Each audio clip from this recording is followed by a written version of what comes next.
Alhamdulillah, wassalamualaikum warahmatullahi wabarakatuh. Selamat petang kepada sahabat para pengamat media sekalian. Petang ini kami mengadakan sidang akhbar sempena dengan majlis yang kami adakan ini ialah wacana kepimpinan Islam dan isu semasa khasnya PRU 13, dan ini adalah resolusi hasil daripada itu. Kerana wacana ini adalah anjuran bersama Persatuan Ulama Malaysia PUM, Sekretariat Majlis Ulama Asia Tenggara ataupun Syura, dan Trust Kepimpinan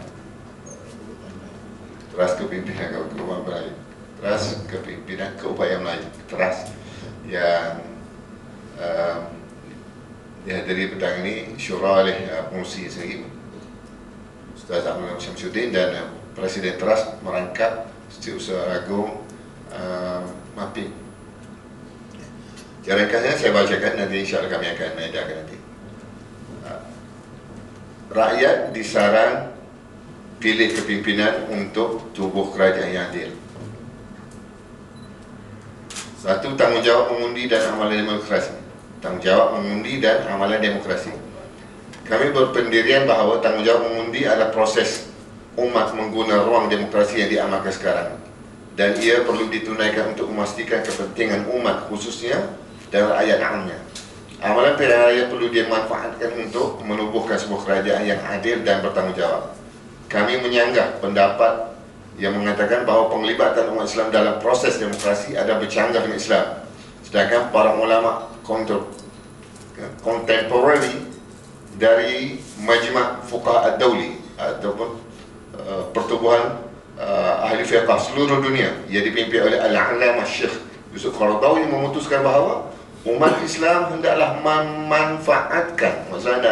memanfaatkan amalan demokrasi yang sebahagian besar ciri-cirinya adalah sesuai dengan Islam.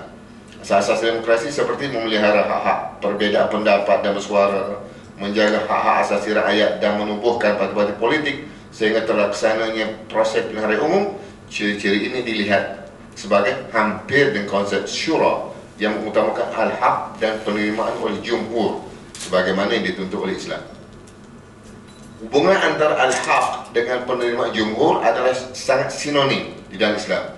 Dan hal ini Rasul bersabda dalam hadis yang masyhur bahawa tidak mungkin umatku akan bersatu di atas kesesatan atau kebatilan. Sedikit sebanyak kecacatan dalam sistem demokrasi yang wujud hendaklah diperbaiki dan disesuaikan dengan tuntut Islam, terutamanya yang mengutamakan al-haq agar semua operasi pilihan raya bebas dari penipuan, penyelewengan yang kesemuanya itu melambangkan perkara yang batil. Dua, memerangi politik kotor. Kempen pilihan raya 13 mulai menunjukkan pihak yang bernafsu sama ada untuk mempertahankan kuasa atau untuk mendapatkan kuasa. Dua pihak. Bernafsu maksudnya begitu gigih, ya. Nampak tak? Ada dua pihak. Pertama, pihak yang mempertahankan kuasa, satu pihak yang nak mendapatkan kuasa. Dalam hal ini, gejala boleh politik yang sangat jijik seperti fitnah, politik lucah, politik wang dan politik samseng mulai ditajam, dan ini dapat dilihat dengan jelas. Gejala menyerang pribadi lawan dalam kempen politik dengan fitnah seks misalnya bertujuan untuk mengaib dan menjatuhkan maruah individu yang disasar semakin menjadi-jadi. Ini menunjukkan bahawa saranan Presiden pimpinan parti pemerintah dalam satu perhimpunan tahunan bahawa kita akan mempertahankan Putrajaya sehingga titisan darah terakhir kelihatannya sedang giat direncana dan dilaksanakan. Rakyat harus mengisytiharkan perang ke atas politik seperti ini yang akan menghina maruah dan integriti politik negara di mata dunia. Kami menggesa semua pihak yang melaksanakan kempen ketika pilihan raya 13 ini tidak terjebak dengan politik kotor, sekaligus tidak membenarkan sebarang pihak menjadikan pilihan raya ini sebagai pilihan raya paling kotor dalam sejarah Malaysia. untuk usaha maksima untuk menjernihkan politik negara ini perlu dilancarkan oleh semua pihak. Tanggungjawab media yang beretika. Media massa yang turut memainkan peranan, saya rasa media massa yang paling memainkan peranan, menyebar dan mengembangkan. Saya ulangi, media massa yang turut memainkan peranan, menyebar dan mengembangkan fitnah dan berkonspirasi menyerang pribadi musuh politik adalah sangat terkutuk dan perlu dihentikan serta-merta. Media sama ada bersifat media cetak, elektronik atau internet yang bertindak jahat, melaga-lagakan dan memburukkan pribadi individu yang menjadi lawan politik dengan fitnah seks adalah media yang haram di sisi Islam dan perlu diambil tindakan tegas. Sementara kebebasan media dan hak media adalah suatu keperluan dalam amalan demokrasi sihat, akan tetapi media perlu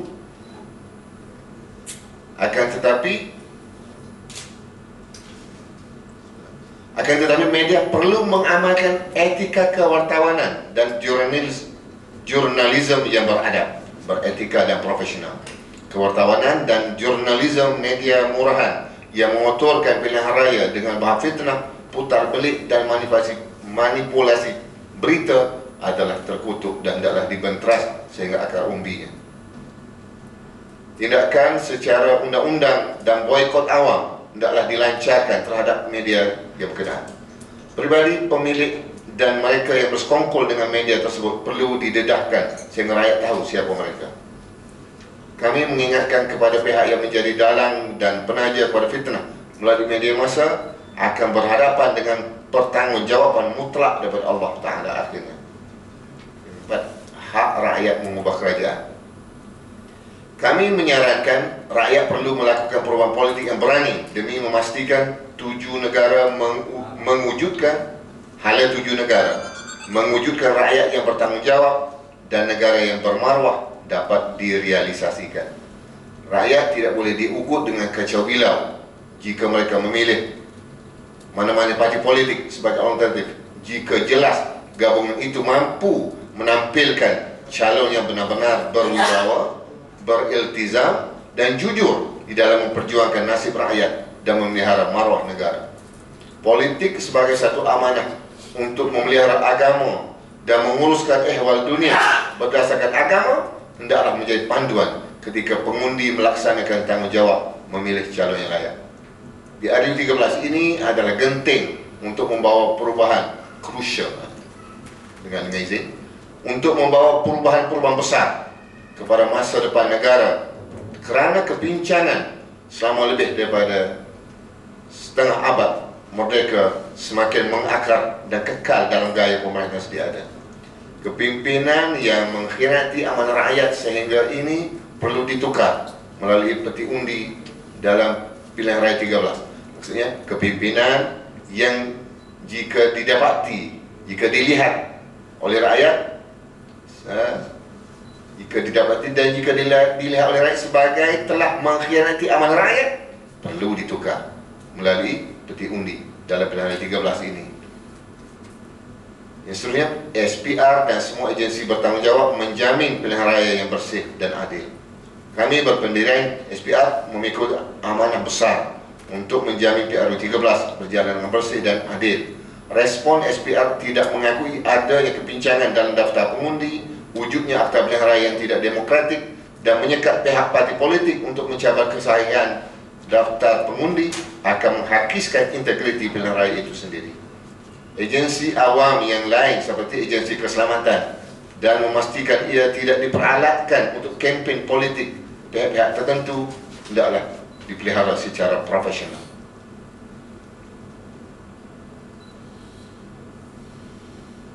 Tindakan terhadap amalan politik kotor berdasarkan amalan politik kotor berdasar pada undang-undang hendaklah dikuatkuasakan dengan adil dan telus. Etika pilihan raya yang umumnya sesuai dan secocok dengan Islam untuk menutup pintu penipuan dan manipulasi dalam pilihan raya hendaklah ditingkatkan, hendaklah dikemaskan. Mengizin uphold to be uphold. Keenam, memilih calon yang layak. Wacana pada hari ini menyarankan semua pengundi dalam PRU13 ini menunaikan kewajipan memilih calon dari parti-parti yang akan menubuhkan kerajaan yang adil dan mengamalkan urus takbir yang baik, telus dan bertanggungjawab kepada rakyat. Tanggungjawab mengundi hendaklah dilaksanakan dengan penuh keinsafan bahawa setiap undi yang diberi akan dipersoal oleh Allah Subhanahu Wa Taala. Memilih calon yang akan meneruskan kepincangan dan penyelewengan dalam urus takbir negara akan membawa negara kepada kehancuran. Bersikap berkecuali untuk tidak mengundi atau dengan sengaja merosakkan undi juga akan mencelakakan masa depan negara. Perbuatan ini akhirnya akan memenangkan calon yang tidak layak memimpin dan akhirnya akan mengakibatkan kuasa tetap berada di tangan mereka yang akan terus-menerus mengkhianati amanat rakyat. Kami menyarankan kriteria Islam diguna pakai sebagai asas di dalam memilih calon yang layak menduduki Dewan-Dewan Perwakilan Rakyat maupun Dewan Perwakilan Negeri maupun Parlimen, sama ada di peringkat negeri atau di peringkat Parlimen. Di antara kriterianya ada seperti berikut. Pertama, beramanah dan jujur yang dibuktikan dengan amalan dan sikap yang berterusan. Kedua, kompetensi, iaitu berkemahiran serta berkeilmuan tinggi. Yang ketiga, mempunyai sifat sabar yang tinggi. Yang keempat, mengamalkan akhlak dan peribadi mulia. Yang kelima, sentiasa mengamalkan semangat syura. Dalam konteks Malaysia yang mengamalkan sistem demokrasi berparlimen, pemilihan pemimpin ia lebih merujuk kepada kepimpinan secara kolektif. Ini bermaksud memilih kumpulan atau gabungan parti-parti politik yang lebih beriltizam dengan prinsip-prinsip al-haq, keadilan, ketulusan sama ada terhadap Tuhan dan terhadap rakyat. Terima kasih. Assalamualaikum warahmatullahi wabarakatuh. Saudara para pengamal media sekalian, boleh bertanyakan secara lebih lanjut kepada dua pembentang tadi, iaitu kepada Presiden Syura dan juga kepada Presiden Teras. Saya persilakan. Komen sikit tentang kempen membentuk keganasan yang dah mula berlaku, walaupun tempoh berkempen tu belum lagi memula, tapi dah ada serangan-serangan, tak kisahlah serangan peribadi ataupun serangan secara agresif kepada jentera-jentera yang menjalankan tugas. Saya ingin memberikan pandangan. Nampaknya kita telah sangat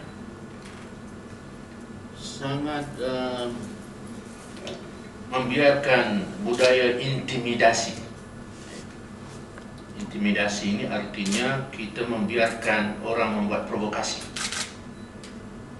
Dan itu sangat dikesali dan kami bersepakat mengutuk sekeras-kerasnya tindakan yang begitu, dan yang lebih malang, pihak berkuasa yang nampak tidak mengambil tindakan profesional terhadap intimidasi ini.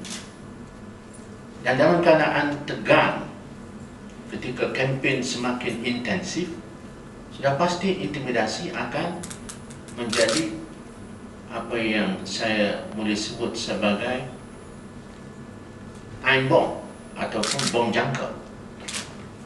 Dia boleh meledak dan mungkin sengaja dibiarkan untuk diledak ketika mana pihak yang tertentu merasakan dia tidak boleh bertahan lagi terhadap pilihan rakyat. Jadi untuk memudahkan sesuatu yang drastik boleh dibuat, sama ada terpaksa menangguh pilihan raya atau membatal pilihan raya atau mengisytiharkan darurat, maka intimidasi ini nampaknya dibiarkan. Padahal kita tidak ada amalan itu senyata seperti sekarang ini. Sebelum kita sudah 12 tahun, 12 kali pilihan raya. Kenapa intimidasi ini tiba-tiba menjadi sangat? Itu yang menyebabkan kami kesal. Jadi tuntutan kita ialah pihak berkuasa, pihak keselamatan mesti bertindak profesional dan tegas, dan mesti menunjukkan bahawa mereka tidak bias. Siapa saja pihak yang intimidasinya, sama ada melalui media atau melalui kumpulan-kumpulan something, itu mesti diambil tindakan tegas, kerana keadaan ini akan sangat membahaya, kerana akan ada respon, counter respon daripada pihak yang sudah tidak boleh bersabar. Jadi itu pandangan yang telah kami bincangkan tadi. Maksudnya kemungkinan kalau dibiarkan akan timbul huru-hara. Yang logik lah. Kalau dibiarkan pasti akan timbul huru-hara. Mana mungkin kalau umpama satu pihak berkali-kali intimidate. Ya, sekali nak ceramah dilempar batu. Sekali lagi nak ceramah diganggu, disekat. Nak ceramah diberikan gangguan. Akhirnya pihak yang satu lagi dia juga tidak boleh mengawal pengikut-pengikutnya. Jadi logikanya ialah huru-hara itu mungkin saja berlaku, dan ini yang kami kesal, dan ini yang kami rasa bahawa ianya mesti ditegaskan oleh pihak keselamatan dengan nyata. Sekarang ni respon pihak keselamatan nampaknya masih lagi sangat-sangat ditunggu. Kenapa mereka tidak menegaskan? Dan banyak tindakan-tindakan itu yang di luar nampaknya terlepas, dan bukan sekali dua yang berlaku.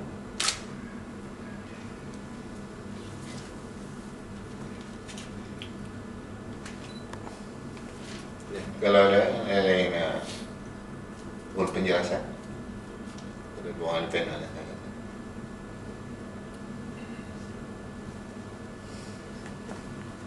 Bagaimana pula macam serangan peribadi katanya tadi, kita belum nolak serangan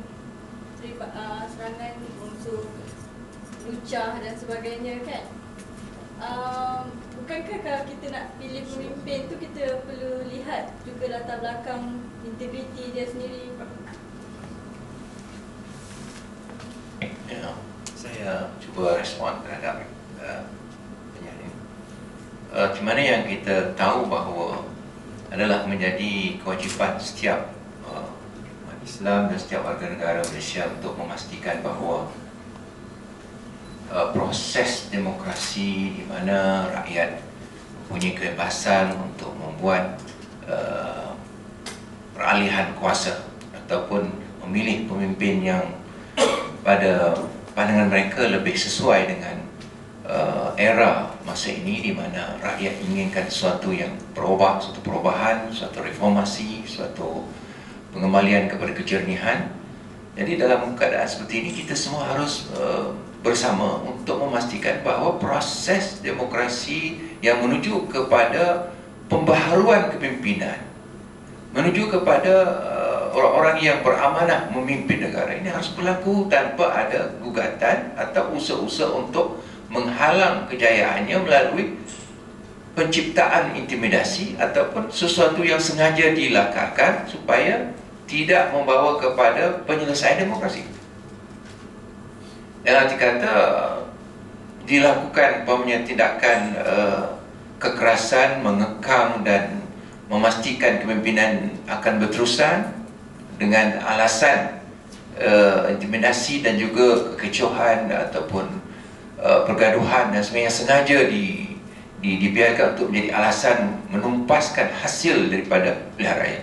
Ini suatu perkara yang sangat-sangat malang dan kita tidak boleh biarkan. Jadi oleh kerana itu, apa yang telah disebut tadi maknanya usaha untuk memastikan pengurusan pilihan raya ini mesti berjalan atas lunas-lunas demokrasi, lunas-lunas keadilan, kebebasan dan juga memberi hak kepada rakyat untuk membuat perubahan. Ya. Jadi oleh kerana itu semua jentera negara, sama ada penguatkuasa, polis, SPR, orang-orang ramai dan juga semua yang masyarakat prihatin mesti memastikan bahawa darjat perbezaan pandangan ataupun apa juga ya perbalahan ataupun pertentangan ataupun ucapan-ucapan yang berbeza ini tidak sampai kepada tahap yang memungkinkan pilihan raya ini dibatalkan dan juga sehingga masyarakat tidak mendapat pulangan daripada proses demokrasi ini, tidak berlaku. Jadi saya rasa soal tindakan-tindakan menjejaskan peribadi itu ataupun melukakan, membunuh dan sebagainya ini adalah sesuatu yang sangat bercanggah dengan agama, Al-Quran dan juga undang-undang.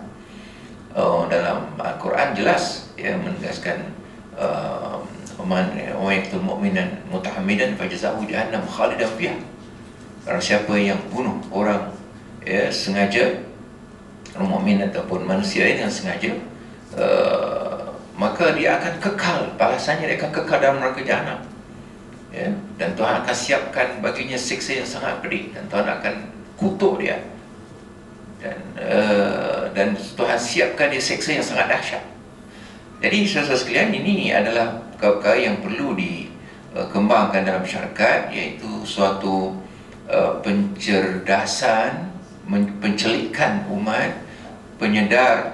proses menyedarkan umat tentang perlunya etika dan juga perlunya pilihan raya ini dilaksanakan dalam bentuknya yang berbudaya, dalam bentuknya yang bermoral, dan profesional dan sebagainya. Semua pihak, sebab kita tidak patut menghalang keputusan pilihan raya kerana alasan-alasan dibuat-buat untuk meneruskan tindakan ataupun kekuasaan rejim lama, yang kita tidak boleh benarkannya itu. Jadi saudara sekalian, ini adalah tanggungjawab bersama dan keprihatinan, dan kita harap kehendak rakyat yang begitu sangat bersemangat, yang begitu bersemangat untuk melihat perubahan ini boleh dicapai dengan damai, dengan jujur, dengan ihsan, dengan sokongan semua pihak. Ini adalah untuk kebaikan semua. Itu jawapan saya tentang soalan tadi. Yang Saudara ungkitkan tadi ini, bila dia mengaibkan hal yang tadi, video seks dan sebagainya, apakah sedangkan kita mahu integriti seseorang calon dan sebagainya itu tidak dipersoal, tetapi apakah amalannya cara begini? You nak measure integriti seseorang, kemudian you tunjuk segala benda yang belum tentu betul pun. Takdirnya katalah betul. Apakah is this the culture yang you want in politics? To be fair, tidak. Demokrasi yang macam ni kan yang kita mahu dalam negara ini, untuk menunjukkan bahawa seorang itu berintegriti.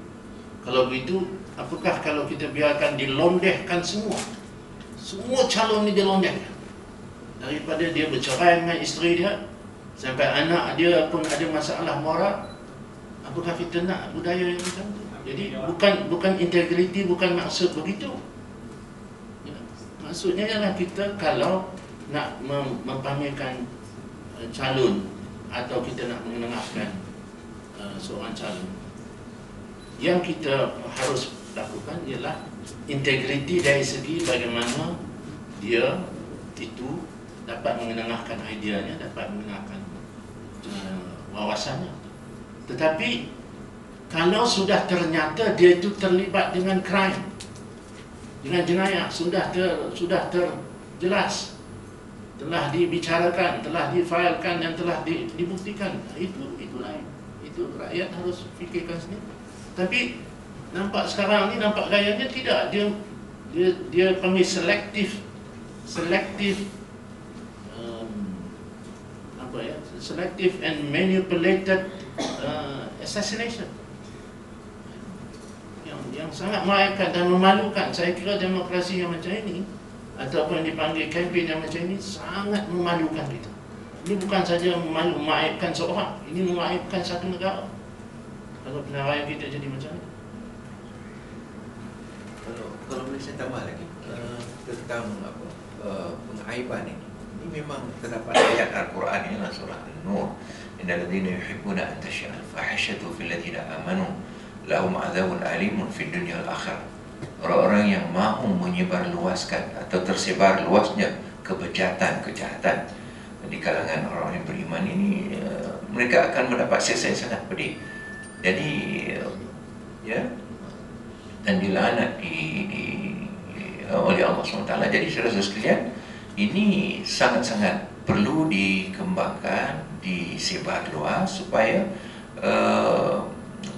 tata susila itu dapat dipertahankan dalam kegairahan kita untuk menarik pengundi. Kita mesti menggunakan pendekatan yang beradab, yang bermoral, yang menjaga hak-hak batasan orang lain, maruah orang lain, Ya, kita tidak boleh mengiyakan balik perkara-perkara yang sudah dipastikan ditentukan oleh mahkamah bahawa perkara itu sudah tidak betul dan orangnya pun telah dibebaskan. Tiba-tiba kita masih mengeluarkan bahawa orang ini moralnya tak betul dan sebagainya. Ini itu satu kezaliman kepada orang berkenaan dan juga satu kezaliman kepada mahkamah ataupun penghinaan, seolah-olah tidak mengakui keputusan mahkamah. Sedangkan risiko dari sudut syaraknya sangat besar. Orang yang menuduh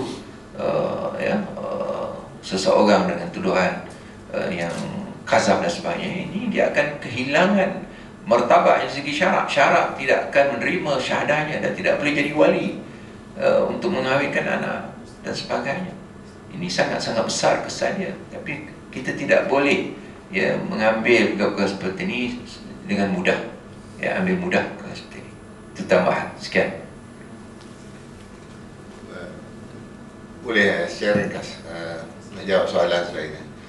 Kan tadi yang Fadil Ustaz Amlani sebut dengan jelas betapa jenayah pembunuhan ini jenayah yang paling dahsyat, sehingga Allah Ta'ala memasukkan seorang pembunuh itu ke dalam syurga kekal selama-lamanya. Astagfirullah. Masuk neraka kekal selama-lamanya pembunuh. Bahawa siapa membunuh seorang mukmin dengan sengaja, dia akan masuk neraka kekal selama. Dahsyatnya jenayah bunuh ni. Tetapi dalam fitnah lebih dahsyat. Al-fitnatu asyaddu minal qatli. Apa nak pegang? Jadi itu yang kita tidak mahu, dan kita menyuruh seluruh anggota masyarakat menolak budaya fitnah ini. Kerana kalau pembunuhan dia mungkin hanya melibatkan individu, tapi dengan fitnah kesannya boleh menghancurkan sebuah negara. Itu kita minta. Kalau ada lagi soalan Saya minta penjelasan pada pendidikan Islam. Titik mana mereka perlu perhatikan lebih? Ya, saya kira yang universal dalam hal apa saja ialah soal keadilan dan kebenaran. Ini irrespective. You're a Malay, you're a Chinese, you're a Indian, you're a whatever, you Christian, you Hindu, you Buddhist, you Islam. Ini cross the board, ini merentas. Kalau rujukan kita kepada keadilan dan kebenaran dengan faham yang biasa pun, patutnya kita boleh buat pemilihan. Mungkin definisi keadilan dan kebenaran itu mungkin ada perbezaan pada rujukan Islam. Tapi kita ambil yang universal justice and universal truth, itu pun sudah cukup. Mana mungkin sebuah negara dipimpin dengan cara di mana harta rakyat diguna sewenang-wenangnya, penyalahguna kuasa dilakukan, pembaziran dan juga merosakkan khazanah negara dibiarkan. Itu sudah cukup. Itu saja orang yang bukan Islam tahu bahawa ini tidak betul, ini tidak boleh kita terima. Rujukan yang lain ialah, saya kira, kalau sasarannya ialah menegangkan antar kaum, menyebabkan kita di Malaysia yang berbagai kaum, berbagai agama tiba-tiba tidak boleh hidup harmoni kerana mereka betul-betul memberi fokus kepada kaum untuk mengatakan kalau pilih orang ini kerana dia itu menentang kaum yang lain, maka akan jadi hancur negara ini. Ini sudah sampai ke peringkat kempen ini, slogan ini tak boleh kita terima. Dan orang bukan Islam harus tahu kempen jenis ini. Macam mana dia boleh menegangkan hubungan harmoni antara orang Islam dan orang bukan Islam, orang Melayu dengan orang bukan Melayu. Jadi ini juga harus dijadikan rujukan. Dan yang ketiga, rujukannya saya kira ialah kita ada suatu kemahuan bersama untuk jadikan negara ini negara yang lebih bermaruah, negara ini yang lebih jujur dalam urus tadbir, di mana semua agensi awam itu ditadbir dengan baik dan tidak disalahgunakan, tidak ada intervensi politik menyebabkan pentadbiran jadi rosak. Saya rasa kita ada visi yang sama. Orang bukan Islam, orang Islam sama visi kita dari segi jenis negara apa yang kita mahu. kita nak ada keyakinan kepada agensi kehakiman, kita mau keyakinan kepada agensi awam, kita mau perbelanjaan negara mesti ditadbir dengan baik. Kita tidak mahu yang dipanggil adanya marginalisasi. Kita tidak mahu adanya orang yang membolot kekayaan. Itu visi kita bersama semua. Dan orang bukan Islam, bukan agama atau yang lain sama bahawa ini kriteria kita. Kalau ada parti politik yang telah menunjukkan rekod ini yang mereka lakukan, maka mereka harus tahu memilih sama ada menerima atau tidak. Itu kriteria yang saya rasa harus diberikan panduan oleh semua, tak kira kaum dan tak kira agama.